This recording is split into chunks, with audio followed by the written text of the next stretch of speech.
Assalamualaikum warahmatullahi wabarakatuh.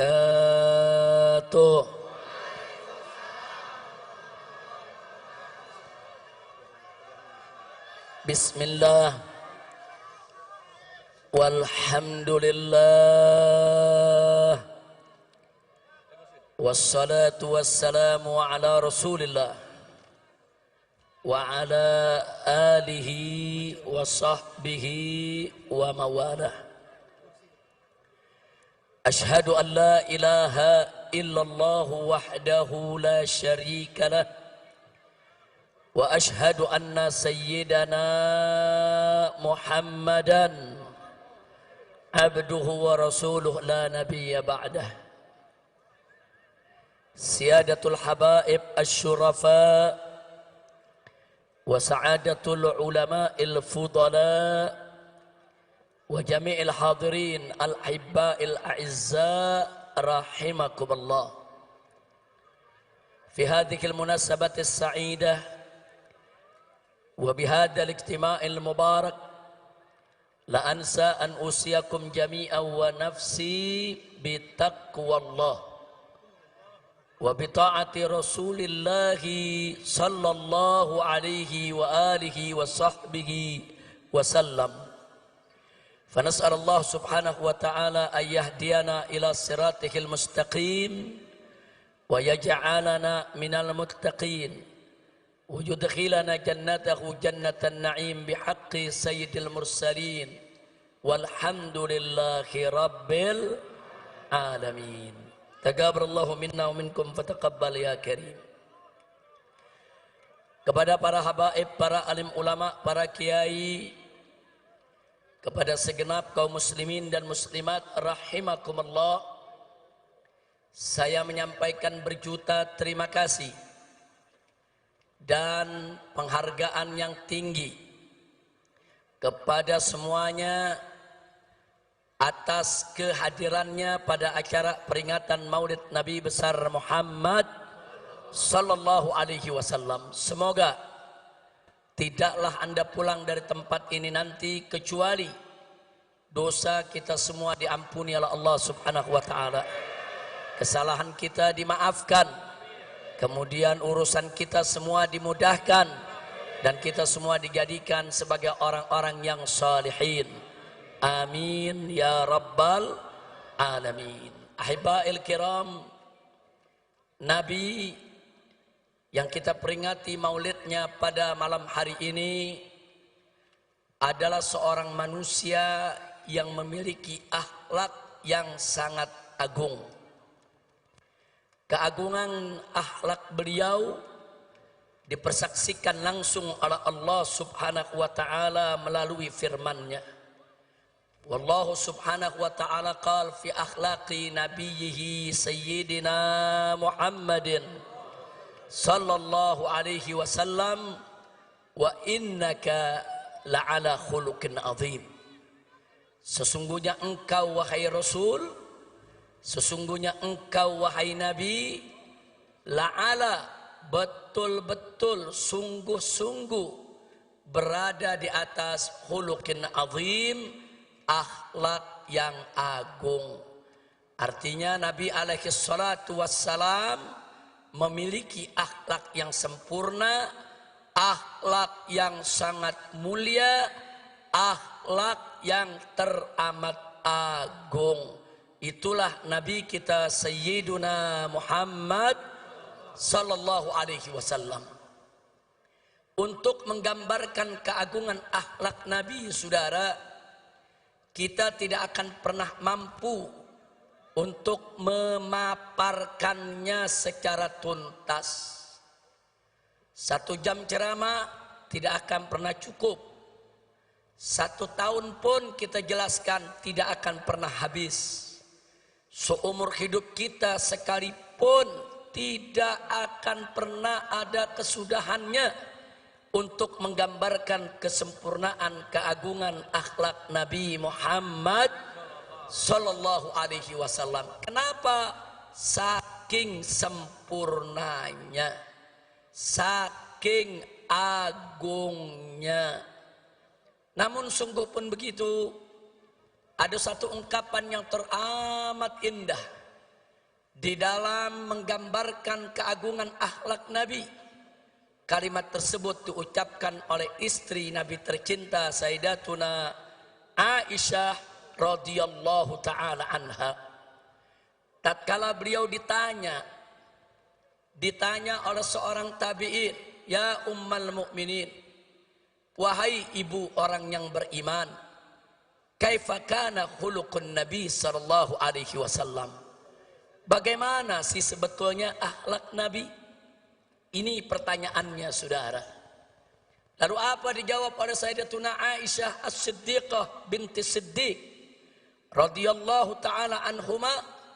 Beliau menjawab dengan kalimat yang singkat, padat, ringkas, jelas, menunjukkan kecerdasannya di dalam memilih kata, saudara.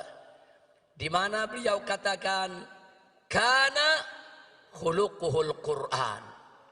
Akhlak Nabi adalah Al-Quran.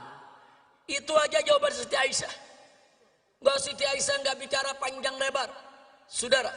Siti Aisyah nggak repot-repot mengungkapkan dengan aneka ragam untayan kalimat. Beliau cukup mengatakan pada saat ditanya, bagaimana sebetulnya akhlak Nabi? Beliau menjawab, akhlak Nabi adalah Al-Quran. Artinya, saudara, kalau kita ingin bicara akhlak Nabi, kemana Al-Quran menuntun, kesanalah Nabi kita berjalan, saudara. Bagaimana Al-Quran itu mengatur, itulah yang dilakukan oleh Nabi, saudara. Dan bagaimana Al-Quran itu menentukan jalan hidup, begitulah jalan hidup Nabi kita Sayyiduna Muhammad sallallahu alaihi wasallam. Al-Quranul Karim mewajibkan aneka ragam kewajiban. Demi Allah, tak satu pun kewajiban pernah ditinggalkan oleh Nabi alaihi salatu wassalam. Al-Quranul Karim mengharamkan aneka ragam Muhammad sallallahu alaihi wasallam. Oleh karenanya, saudara, bicara tentang revolusi akhlak berarti bicara suatu revolusi yang mengikuti jalan hidup Nabi Muhammad sallallahu alaihi wasallam. Bicara tentang revolusi akhlak berarti bicara tentang satu revolusi yang berdiri tegak di atas Al-Quran dan sunnah Nabi kita Sayyiduna Muhammad sallallahu alaihi wa alihi wa sahbihi wasallam. Nah, kenapa pada kesempatan ini kita mengingatkan tentang revolusi akhlak, saudara? Sebab Nabi kita tidaklah diutus kecuali untuk menyempurnakan akhlak. Nabi yang bersabda dalam satu hadisnya, au kama qala Nabi sallallahu alaihi wasallam, innama bu'ithu li utammima makarimal akhlak. Innama dalam bahasa Arab adatun min adawatil hasr, yaitu suatu kata yang biasa digunakan untuk pembatasan, saudara. Innama kalau diterjemahkan dalam bahasa Indonesia, sesungguhnya hanya. Sesungguhnya hanya. Jadi kalau Nabi mengatakan innama bu'ithu, sesungguhnya aku ini diutus hanya untuk apa?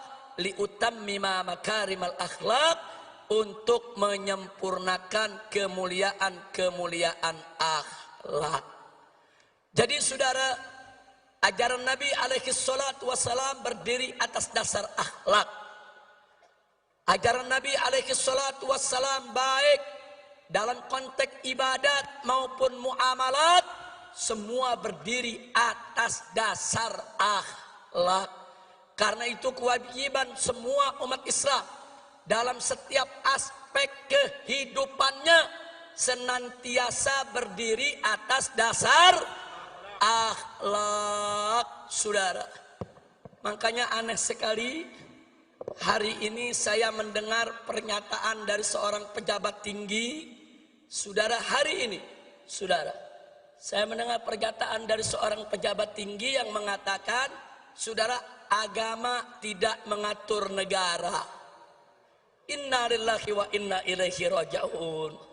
Saudara, orang yang berprinsip agama tidak mengatur negara, saudara, ini datang dari pemikiran liberal atau datang dari pemikiran ateis.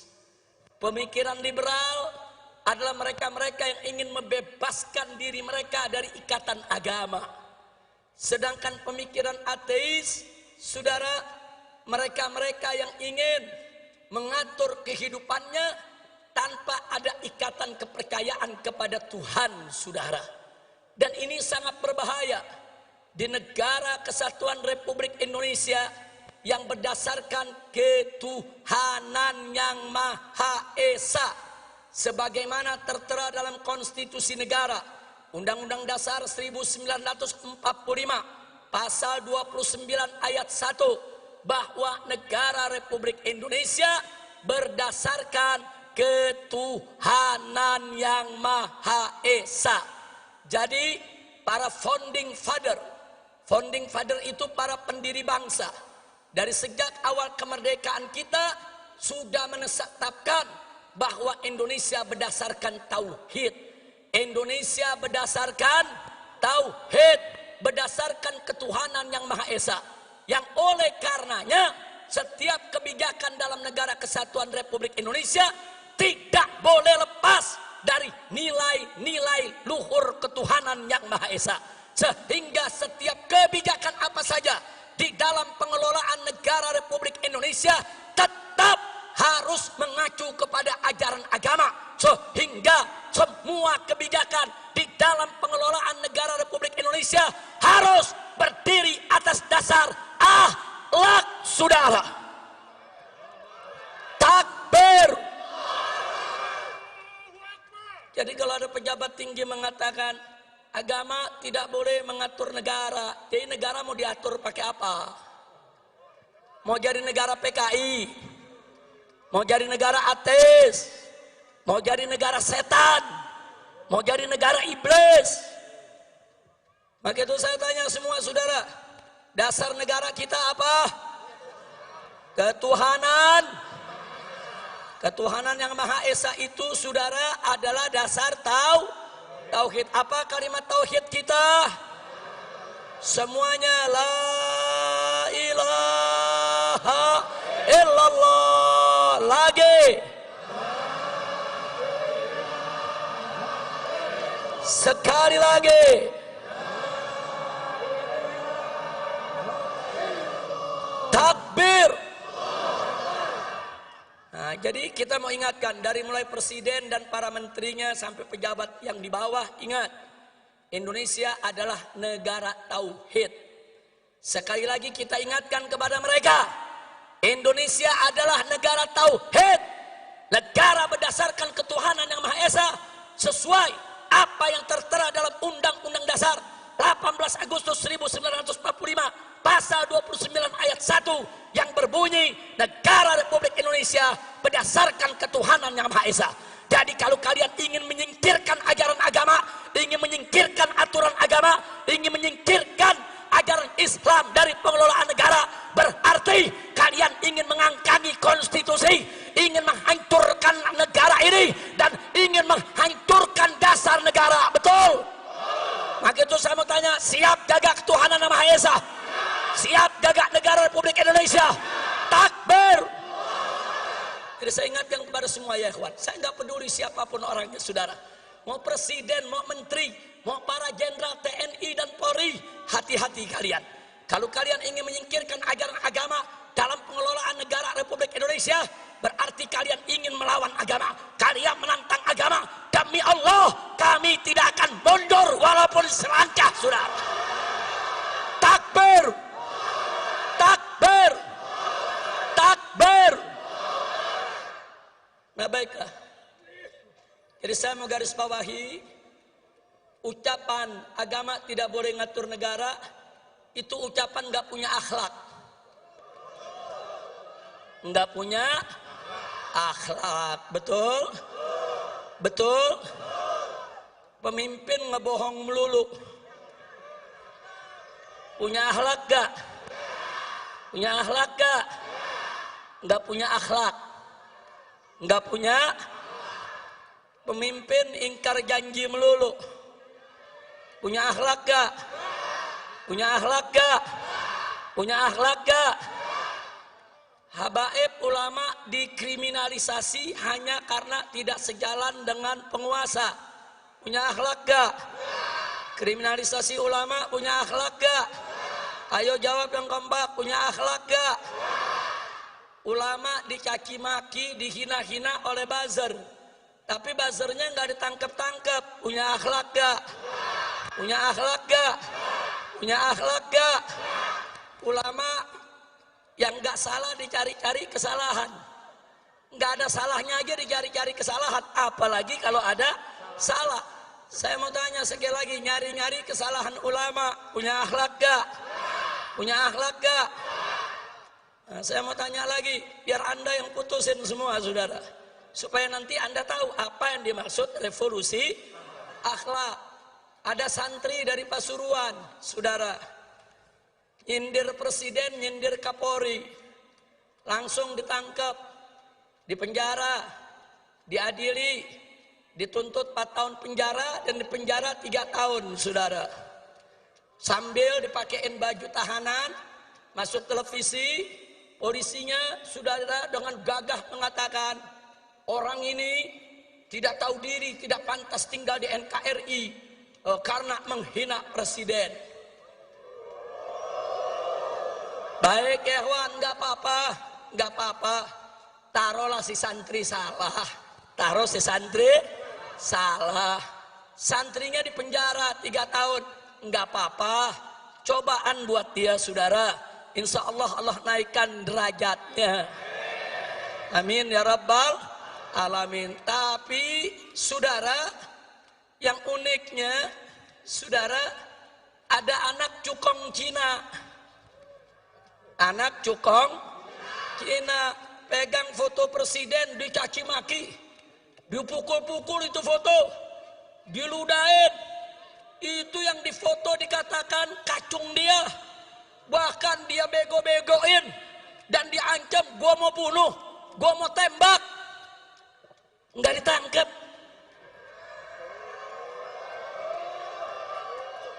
Saya tanya, punya akhlak gak? Ini negara saudara yang mimpin.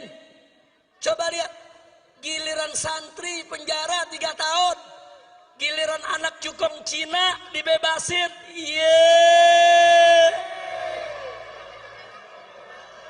Saya jadi ingat sama lagi nih. Saya tanya, kacau gak? Kacau gak? Santri nyindir presiden penjara 3 tahun. Anak cukong Cina hina presiden, ngancem bunuh presiden, dibebasin.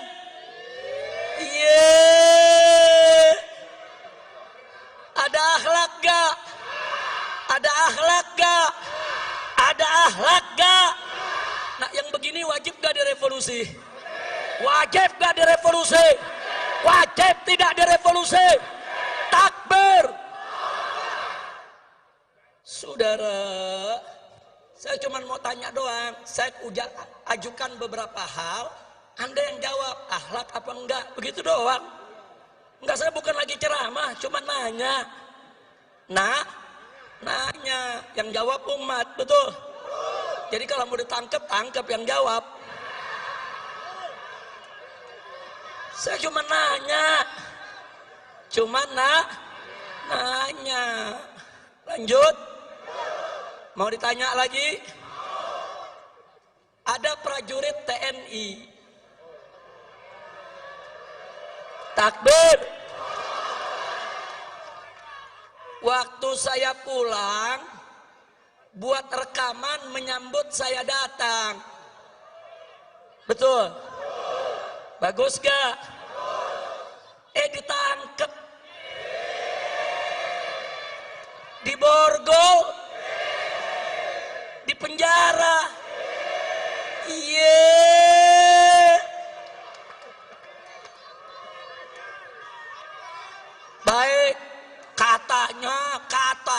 katanya melanggar disiplin militer. Katanya tidak sesuai Sabta Marga. Unyil. Saya kenapa di sini jadi ingat unyil lagi ya? Udah lama lupa Beb. Udah 3 tahun setengah nggak ceramah. Ingat unyil, ingat Lanjut. Perhatikan baik-baik. Seorang prajurit TNI menyambut kepulangan seorang Habib di Borgol, ditangkap di penjara. Yang menarik, cukong Cina lagi. Cukong Cina, saudara, digotong-gotong, dibopong-bopong sama prajurit-prajurit Brimob. Digotong-gotong. Ini Cina pakai nama Datuk Tahir. Jadi orang kalau dengar namanya kan nggak tahu dia Cina. Datuk Tahir dari Mayapada, saudara. Ini cukong Cina digotong-gotong, dibombong-bombong rame-rame oleh para prajurit Brimob. Nggak ada masalah, saudara. Lalu kenapa ada prajurit TNI sekedar mengucapkan selamat datang kok harus ditahan? Kurang ajar. Betul? Betul? Maka itu saya mau tanya, itu yang begitu-begitu ada akhlak gak? Ada akhlak gak? Prajurit TNI cinta sama Habib, bagus gak? Ditahan. Saya tanya, ada akhlak gak? Ada akhlak gak? Cukong Cina digotong-gotong sama prajurit Brimob, berakhlak tidak? Berakhlak tidak? Giliran cukong dibopong-bopong, saudara, dianggap nggak melanggar disiplin. Tapi giliran ada prajurit TNI cinta sama ulama, langsung main pegang, main tahan, main borgol. Kurang ajar, tidak punya akhlak. Betul? Betul? Betul? Lanjut. Ada lonte hina Habib.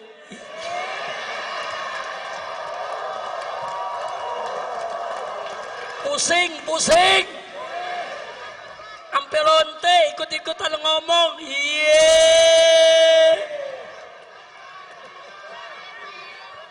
Saudara, lanjut jangan. Ya lu jangan berisik dong. Saya nggak marah, cuman ada umat yang marah, ngancam mengepung lonte. Polisi kalang kabut jagain lonte, iya.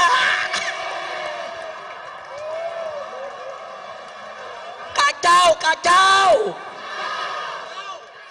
Lonte hina Habib dijaga polisi.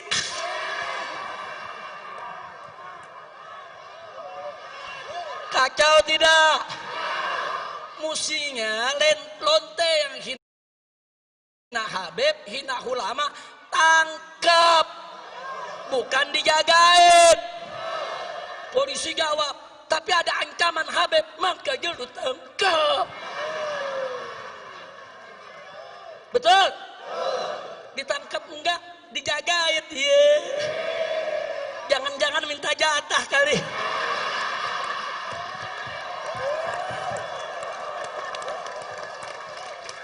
Kacau. Saya ngelihat begini sakit jadi baik. Mudah-mudahan gak sakit lagi dah. Amin. Udah dah, jangan diterusin dah. Udah biarin lonte, biar rame lonte aja dah ngomongnya. Kira-kira jelas gak? Lanjut. Saudara, Indonesia bikin undang-undang namanya Omnibus Law. Undang-undang apa? Omnibus Law. Niatnya sih bagus, katanya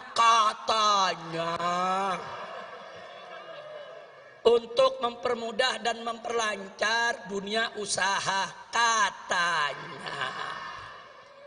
Untuk meringkaskan lebih dari 70 undang-undang dalam satu undang-undang saja, katanya. Lalu bagaimana sikap kita? Ya kalau untuk kebaikan sih ya nggak ada masalah.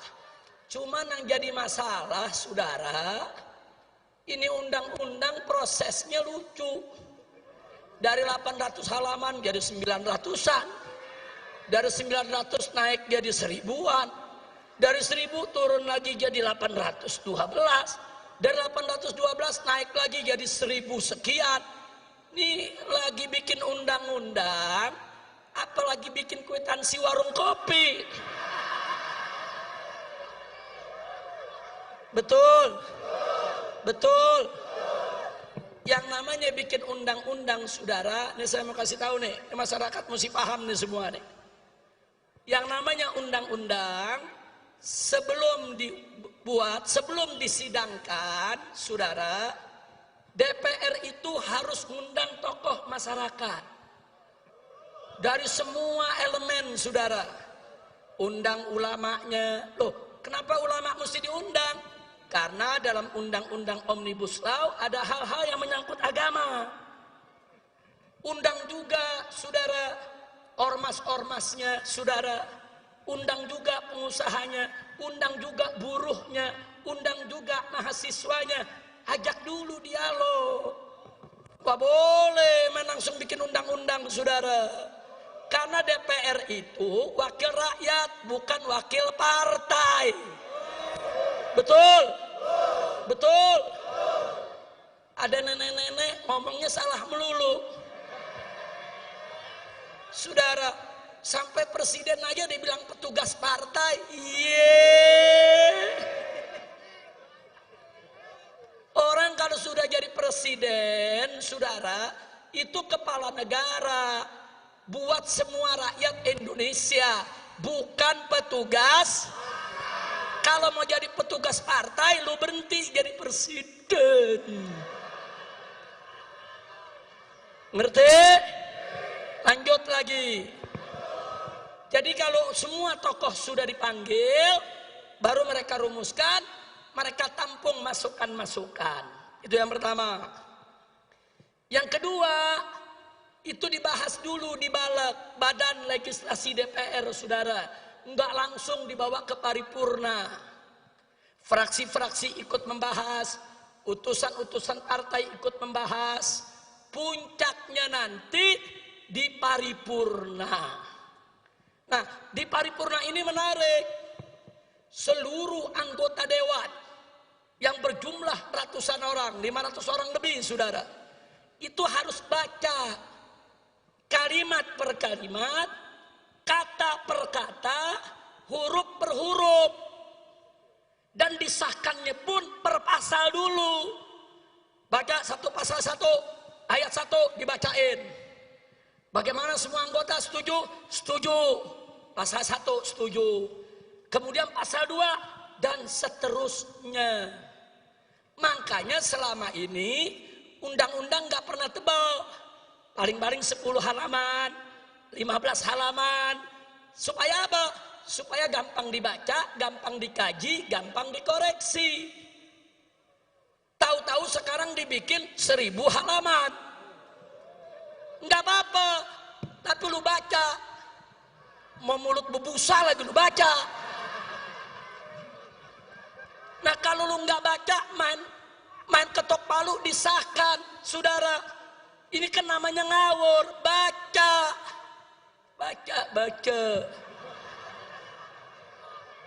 Adam jawab, Habib, kalau dibaca 1000 halaman bisa berhari-hari baru selesai. Yang suruh buat 1000 halaman siapa? Goblok. Betul? Lu mau bikin 1000 halaman boleh, tapi baca.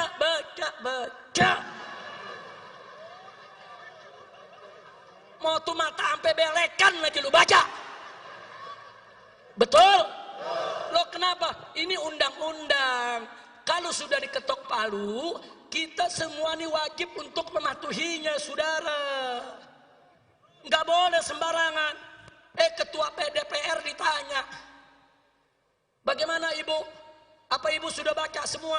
Jawabnya, ya sudah baca secara acak. Iya.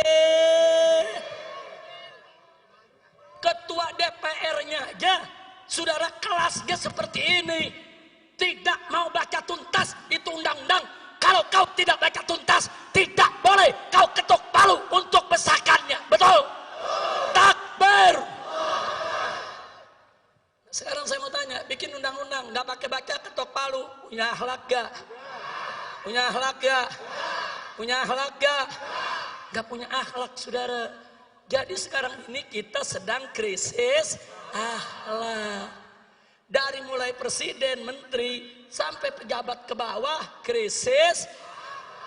Nah kalau ada yang jawab, tapi Habib, masyarakat juga banyak krisis akhlak. Jelas, masyarakat banyak krisis akhlak, manakala pemimpinnya tidak berakhlak. Kalau pemimpinnya berakhlak, ulamanya berakhlak, umarohnya berakhlak, masyarakat juga akan berakhlak. Sinfan minan nas, in soluha, soluhan nas, wa in fasada, fasadan nas. Ada dua golongan manusia. Kalau keduanya baik, masyarakat semua baik, ya ikhwan. Kalau keduanya jelek, masyarakat semua rusak, ya ikhwan. Nah, jadi jangan salahkan rakyat dulu, jangan salahkan masyarakat dulu. Saudara, jangan lihat para pemimpinnya.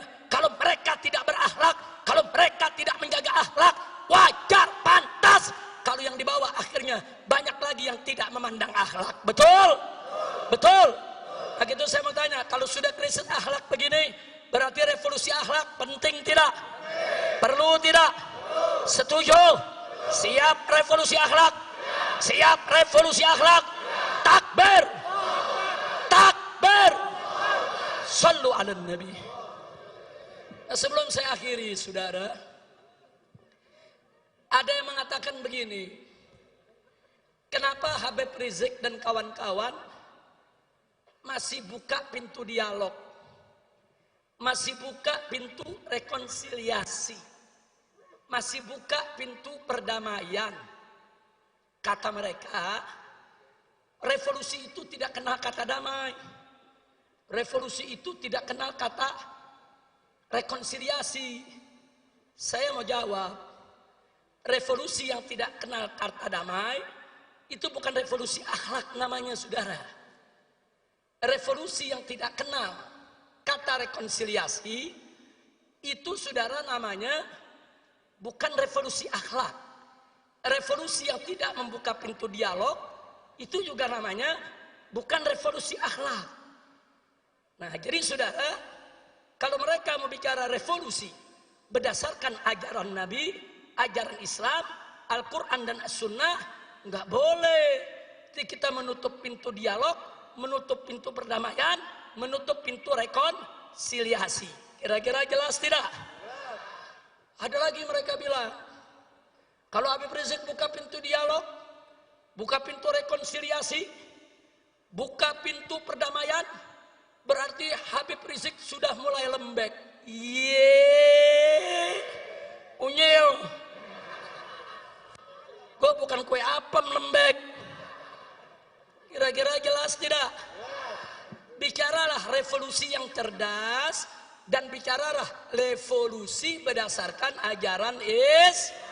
Nah baik saudara, jangankan revolusi, perang saja saudara, Nabi tidak pernah melupakan akhlak, saudara. Lihat perang-perangnya Nabi kita alaihi salatu wassalam. Nabi alaihi salatu wassalam mengajarkan para sahabatnya, manakala dua pasukan sudah bertemu di medan tempur antara pasukan Islam dengan pasukan kafir, maka panglima pasukan Islam wajib terlebih dahulu menawarkan Islam kepada para musuh, saudara. Kalau mereka terima, cukup, nggak boleh lanjut perang, saudara.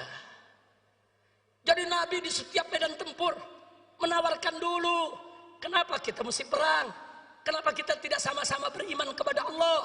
Kenapa kita tidak menjaga perdamaian? Kenapa kita tidak stop pertumpahan darah? Ini ajaran Nabi, saudara. Di medan perang saja, dua pasukan sudah bertemu, berhadapan, menghunus pedang. Nabi tetap membuka pintu dialog. Nabi tetap membuka pintu perdamaian. Nabi tetap, saudara, memberi kesempatan kepada lawan untuk berubah pikiran agar tidak terjadi pertumpahan darah. Saya tanya, akhlak Nabi mulia tidak? Bagus tidak? Takbir.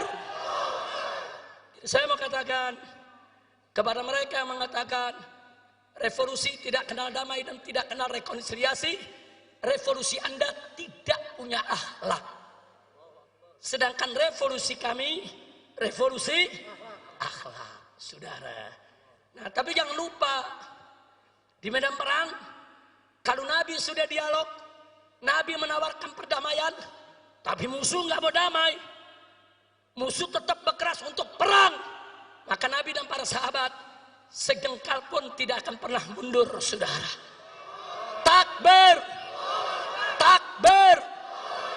Begitu juga revolusi akhlak kita. Tawarkan perdamaian, tawarkan dialog, tawarkan menyelesaikan persoalan bangsa tanpa pertumpahan darah. Betul? Setuju? Tapi kalau ternyata mereka tidak mau, terus menerus berbuat zalim, terus menerus menindas rakyat, terus menerus merusak bangsa dan negara, terus menerus mengkriminalisasi ulama, terus menerus memang ingin menumpahkan darah, maka apa boleh buat, dari revolusi akhlak bisa berubah menjadi jihad fisabilillah, saudara. Takbir, takbir, takbir. Siap jihad, siap jihad, takbir. Jadi kalau kami menawarkan dialog, berarti kami tidak mau perang. Kalau kami menawarkan rekonsiliasi, berarti kami nggak mau pertumpahan darah, betul? Kalau kami menawarkan perdamaian, berarti kami tidak mau kerusakan. Tapi ingat, tidak ada kata damai dengan kezoliman. Berarti kalau orang zolim mau damai, lu stop kezolimannya, betul? Kalau nggak di stop kezolimannya, ada damai tidak? Ada damai tidak? Haram kita berdamai dengan kezaliman, saudara. Kira-kira jelas tidak? Paham semua? Maka itu saya mau tanya, malam ini ngerti tidak revolusi akhlak? Ngerti tidak revolusi akhlak? Jadi kalau revolusi akhlak menawarkan lebih dulu dialog, bagus tidak? Menawarkan lebih dulu perdamaian, bagus tidak? Menawarkan lebih dulu rekonsiliasi, bagus tidak? Bagus tidak? Tapi tidak ada kata damai dengan kezaliman, betul? Siapa zalim ingin berdamai, stop dulu kezalimannya, betul? Takbir. Tapi kalau sudah ditawarkan kedamaian, ditawarkan dialog, ditawarkan rekonsiliasi, mereka ternyata congkak, angkuh, sombong, merasa paling besar, merasa paling kuat.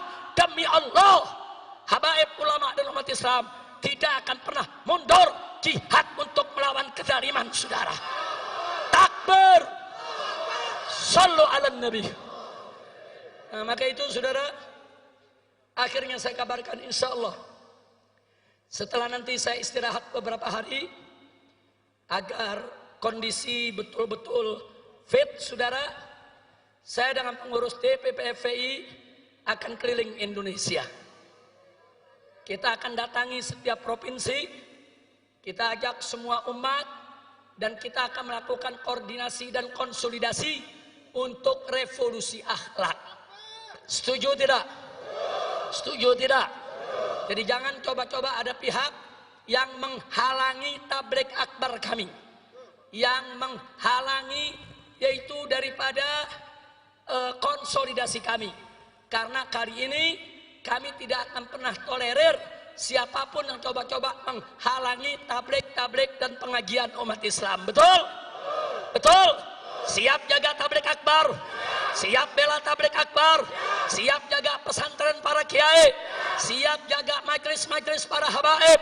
Takbir. Kita akan keliling, kita akan sowan kepada para habaib, para ulama, para tokoh umat Islam di berbagai daerah, saudara, untuk memantapkan langkah dalam rangka revolusi akhlak. Karena kita tidak bisa melakukan revolusi akhlak, saudara, kalau tidak mendapat dukungan para habaib, para ulama, para kiai, dan umat Islam di berbagai daerah. Itu yang pertama. Yang kedua, jangan pernah berpikir revolusi akhlak kita memakai senjata untuk perang. Tidak. Saya katakan sekali lagi, tidak. Kecuali kalau musuh pakai senjata nembakin kita. Kecuali kalau musuh pakai senjata bunuh kita. Kita angkat senjata, kita perang, saudara. Setuju tidak? Takbir.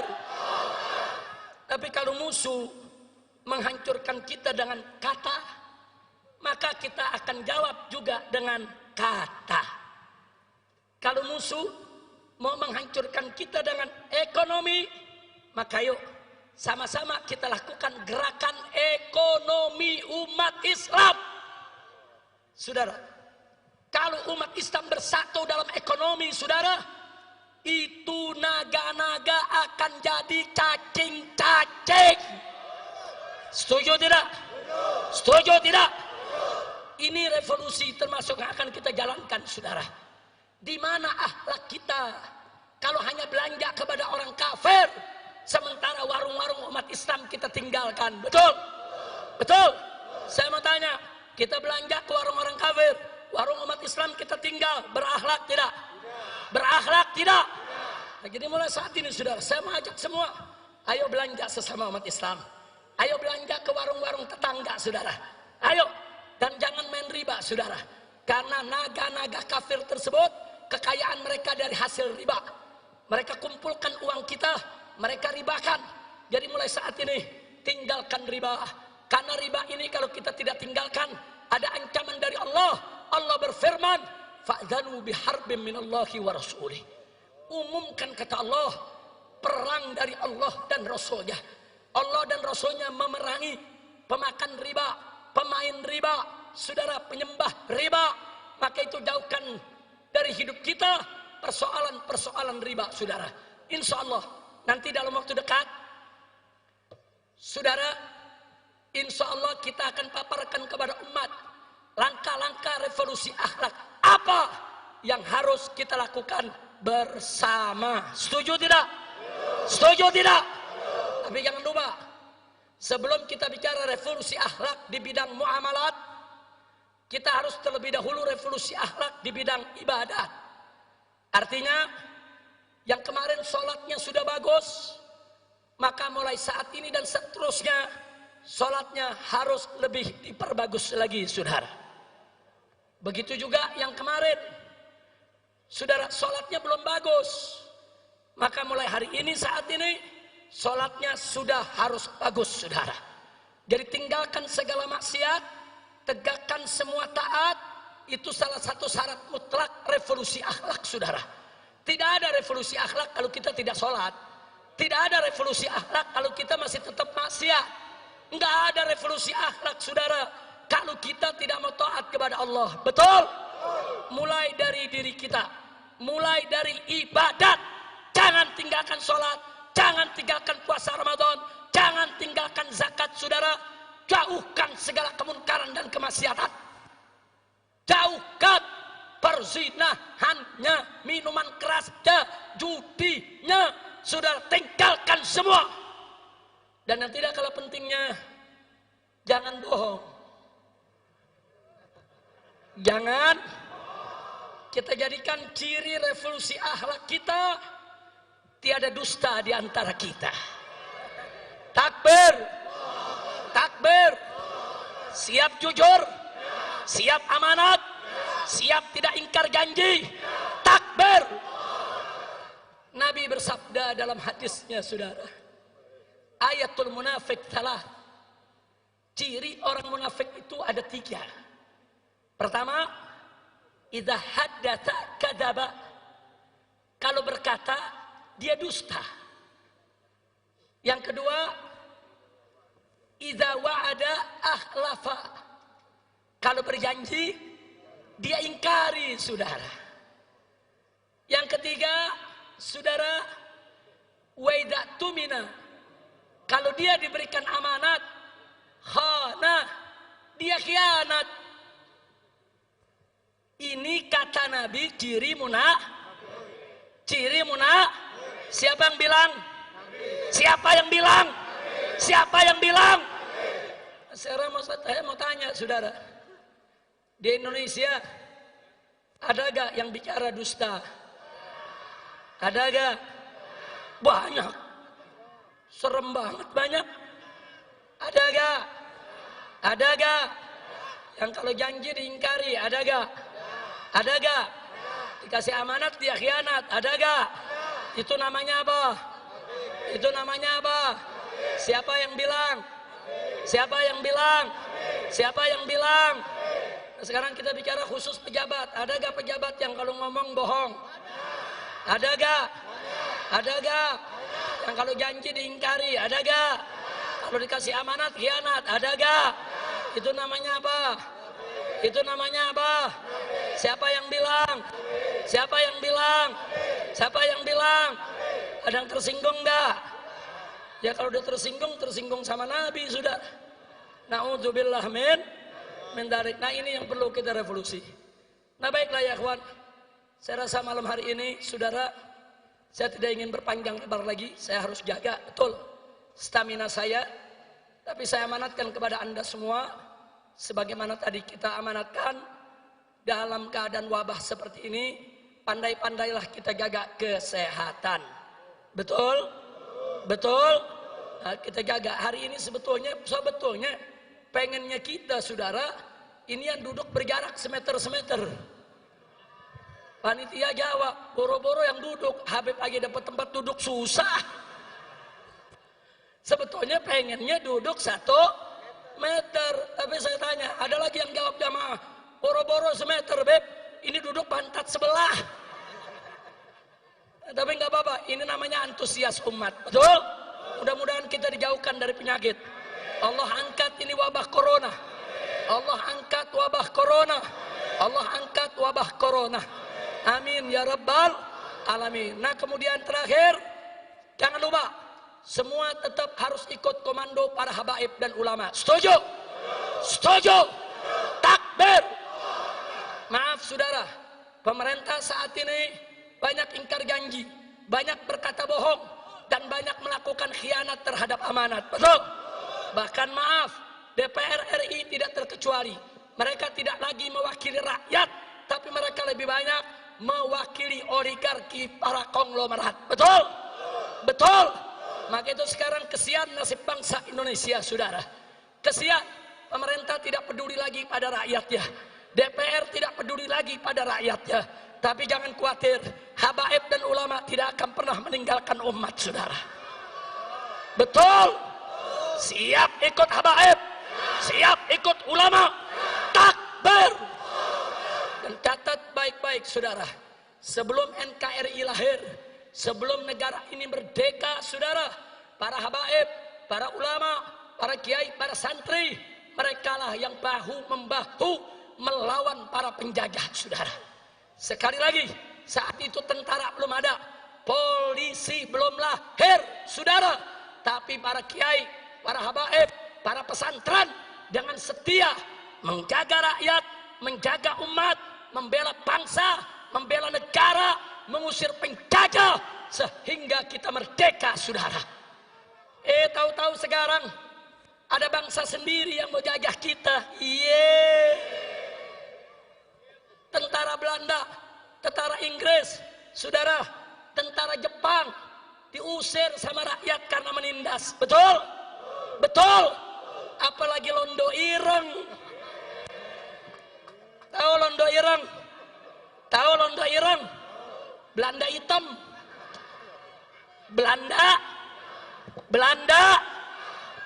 Saya mau tanya saudara, sama Belanda aja kita nggak takut, sama Londo Ireng takut gak? Takut gak? Maka itu sekali lagi, siap sekali lagi kita merebut kemerdekaan?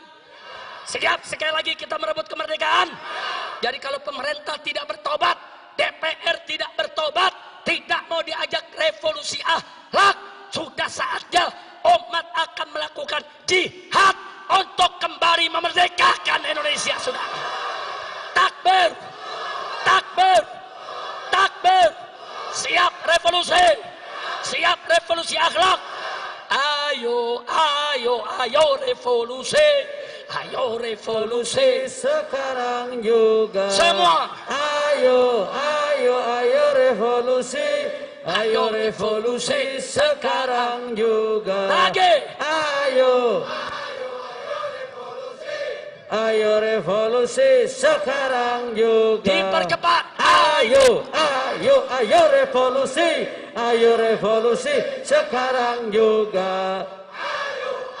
Ayo revolusi, ayo revolusi sekarang juga. Lagi. Ayo, ayo, ayo revolusi sekarang juga. Paling cepat. Ayo, ayo, ayo revolusi sekarang juga.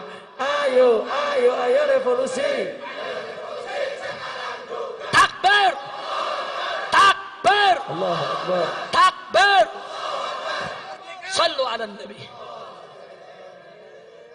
Siap merdeka? Merdeka! Merdeka! Merdeka! Merdeka dari penjajahan oligarki, betul? Takbir! Merdeka dari penjajahan cukong naga, betul? Betul? Betul? Takbir! Merdeka dari londo ireng, betul? Takbir! Sallu ala Nabi. Cukup sampai di sini. Hus, lu lanjut. Ntar gue pingsan di sini. Cebong mana nyanyi. Habib nggak boleh pingsan di mimbar, betul? Kalau pingsan di mimbar, cebong bahagia. Besok bazar rame. Habib Rizik dapat laknat pingsan di mimbar. Yeay. Depan cebong nggak boleh kelihatan lemah, betul? Betul? Ya udah sekarang saya tanya semua, siap jujur? Siap amanat?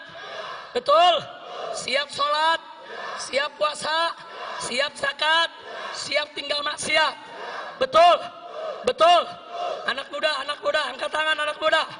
Siap nggak pacaran? Siap kawin? Betul. Kawin boleh, pacaran jangan. Betul? Betul? Anak muda, angkat tangan anak muda. Siap tidak pacaran? Betul? Siap kawin? Takbir. Pokoknya segala maksiat kita tinggal, betul? Setuju? Setuju? Takbir. Nah, ini yang saya mau sampaikan, saudara. Mudah-mudahan bermanfaat untuk kita semua. Sekarang baca surat Al-Fatihah, kita niatkan. Bibarkatil Fatihah, agar para umara kita dapat taufik dan hidayah, sehingga mereka bisa memimpin negara dengan adil dan amanat. Tapi Allah Maha tahu, jika hati mereka tertutup, tidak lagi bisa menerima taufik dan hidayah, hancurkan mereka ya Rabb. Tumbangkan mereka ya Rabb. Berikan kepada kami pemimpin yang adil ya Rabb. Pemimpin yang taat kepada Engkau ya Rabb, yang taat kepada kekasih-Mu ya Rabb. Pemimpin yang cinta kepada bangsa dan rakyatnya, negeri dan negaranya ya Rabbal Alamin. Ala hadhihi niyah wa likulli niyatin salihah wa ila hadratin Nabiil Mustafa sallallahu alaihi wasallam bisirril Fatihah.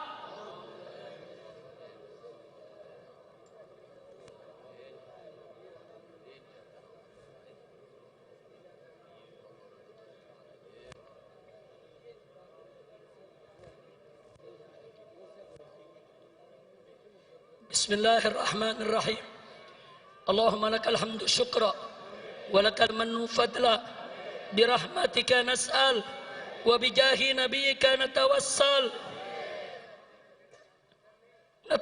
bijahi nabiyyika ya Rabb wa bijahi al-khubabah sayyidatina Khadijah wa sayyidatina Aisyah wa sayyidatina Fatimah Zahra taqabbal ya Rabbal Alamin. Allahumma izzal Islam wal muslimin وقوي الإسلام والمسلمين وانصر الإسلام والمسلمين إنك أنت خير الناصرين. اللهم أذل الشرك والمشركين ودمر أعداءك أعداء الدين. يا قوي يا متين، يا قوي يا متين، يا قوي يا متين. اللهم يا رب انصرنا على أعدائنا أجمعين. اللهم فرق جمعهم وشتت شملهم ومزق وحدتهم وخرب قوتهم وزلزل أقدامهم فدمرهم تدميرا إنك على كل شيء قدير. اللهم ول علينا خيارنا ما يرحمنا ويخاف منك ولا تسلط علينا شرارنا ما لا يرحمنا ولا يخاف منك. اللهم أصلحنا وأصلح من في صلاح الإسلام والمسلمين. اللهم لا تهلكنا وأهلك من في هلاكه صلاح الإسلام والمسلمين. اللهم يا رب لا تمكن الأعداء فينا ولا منا ولا تسلطهم علينا بذنوبنا إنك على كل شيء قدير. اللهم اجعل كيدهم في نحورهم، اللهم اجعل كيدهم في نحورهم، اللهم اجعل كيدهم في نحورهم ومكرهم عائدا عليهم، ومكرهم عائدا عليهم، ومكرهم عائدا عليهم إنك على كل شيء قدير. اللهم انصر المجاهدين في كل مكان وفي كل زمان وفي كل بلدان ووفقهم لكل إحسان يا حنان يا منان يا قديم الإحسان إنك على كل شيء قدير. اللهم بارك أندونيسيا، اللهم بارك لأندونيسيا، اللهم بارك لأندونيسيا واجعلها بلادا إسلامية آمنة مطمئنة غنية معمورة مرضية عندك برحمتك يا أرحم الراحمين. اللهم انصر المسلمين في تايلاند وانصر المسلمين في أراكان روهينجيا وانصر المسلمين في أفغان وانصر المسلمين في تشيكيا وانصر المسلمين في سوريا وليبيا وعراق واليمن وجميع بلدان المسلمين. اللهم حرر المسجد الأقصى من يد اليهود والنصارى. اللهم طهر المسجد الأقصى من رجس اليهود والنصارى. اللهم رجع المسجد الأقصى إلى أيدي المسلمين يا رحمن يا رحيم يا لطيف يا كريم يا قوي يا متين. اللهم لا فرج إلا فرجك ولا لطف إلا لطفك ففرج عنا كل هم وغم وكرب وارفع عنا هذه المحنة والبرية، فادفع عنا هذه المحنة القوية بيدك القوية بيدك القوية بيدك القوية إنك على كل شيء قدير. اللهم ادفع عنا هذه المحنة والبرية بيدك القوية إنك على كل شيء قدير، إنك على كل شيء قدير. اللهم سلمنا وسلم المسلمين وارفعنا وعن جميع المسلمين الوباء والبلاء والغلاء والربا والسيلان والفيضان والزلزال والبركان والفتن ما ظهر منها وما بطن إنك على كل شيء قدير. ربنا بحق نبينا ارفع كورونا